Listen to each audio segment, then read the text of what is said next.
کرام کی کتابیں ہے، یہ قرآن اس کی تصدیق کرنے والا ہے۔ ایک نبی ہوتا ہے، ایک رسول ہوتا ہے۔ نبی اور رسول میں کیا فرق ہے؟ رسول وہ ہے جس کو اللہ تعالیٰ کتاب دے، شریعت دے، اور اس اپنی کتاب کو آگے بڑھائے، اس کی تلاوت کرے، اس کی مشن کو جاری رکھے، اس کو کہتے ہیں رسول۔ اور ایک ہوتا ہے نبی۔ نبی وہ ہوتا ہے جو دوسری نبی کی کتاب اور اس کی شریعت کو آگے جاری رکھے۔ تو محمد رسول اللہ صلی اللہ علیہ وسلم یہ نبی بھی ہے اور رسول بھی ہے۔ یہ اگلی کتابوں اور قرآن کی تصدیق کرنے والے ہیں۔ تو اس لیے اللہ تعالیٰ نے قرآن کا 22واں نمبر پہ کیا نام رکھا ہے؟ مصدقاً، تصدیق کرنے والا۔ اور سورہ مائدہ میں اللہ تعالیٰ فرماتے ہیں 48 نمبر پہ مصدقاً لما بین یدیہ، جو اس سے پہلی کتاب ہے قرآن اس کی تصدیق کرنے والا ہے، من الکتاب، کتابوں کے۔ اسی طرح مہیمناً، مسلمانوں کو عزت دینے والا اور کافروں کو ذلیل کرنے والا، یہ نام ہے۔ اس کے بعد قیمن، مضبوط، پکا قرآن کوئی بندہ اپنی جگہ سے ایک لفظ نہیں ہٹا سکتا، یہ پکا ہے، یہ ہٹانے والی چیز نہیں ہے، یہ پکا ہے قرآن۔ تو یہ مختلف الفاظ ہے، قرآن مختلف، اللہ تعالیٰ نے قرآن پاک کے بارے میں جو اس کے جو فرمایا ہے۔ تو قرآن جو ہے نا، یہ اللہ تعالیٰ کی طرف سے نور ہے، ہدایت ہے، بشارت ہے۔ اس کے علاوہ قرآن کا ایک نام علیم ہے، ایک العلیم ہے، رحیم ہے۔ تو اسی طرح قرآن جو ہے نا، یہ اللہ تبارک و تعالیٰ سے ایسے کلام ہے کہ اس میں کوئی شک نہیں ہے۔ اور اس کا جو لفظ ہے نا قراءت، اس کا مطلب یہ ہے کہ پڑھتے رہو، یہ رکنا نہیں۔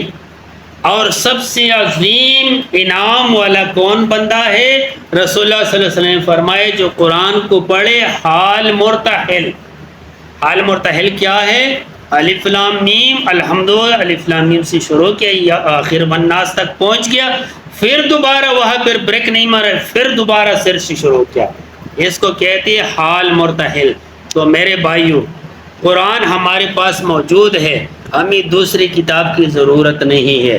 اس میں رہنمائی ہے، اس میں برکت ہے، اس میں ترقی ہے۔ آج کل جب ہم شکست خوردہ ہے، جب ہم ذلیل ہیں، ہمارے درمیان لڑائیاں ہیں، جھگڑے ہیں، نفرتیں ہیں، اس وجہ سے ہے کہ ہمیں قرآن کا پتہ ہی نہیں، قرآن کا پتہ ہی نہیں۔ قرآن بہت آسان کتاب ہے، ایزی کتاب ہے، ایک بہترین کتاب ہے۔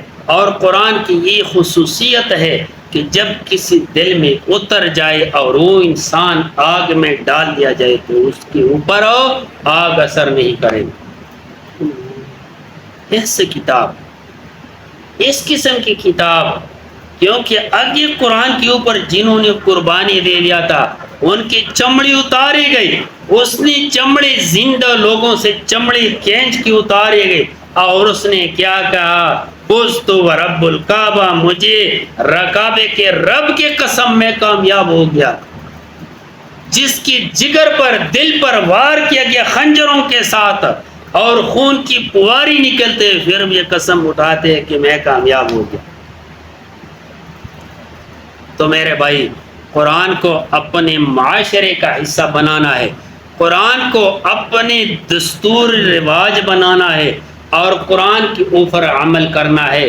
یہ ہمارے لیے کامیابی ہے، کامرانی ہے، دنیا اور آخرت میں۔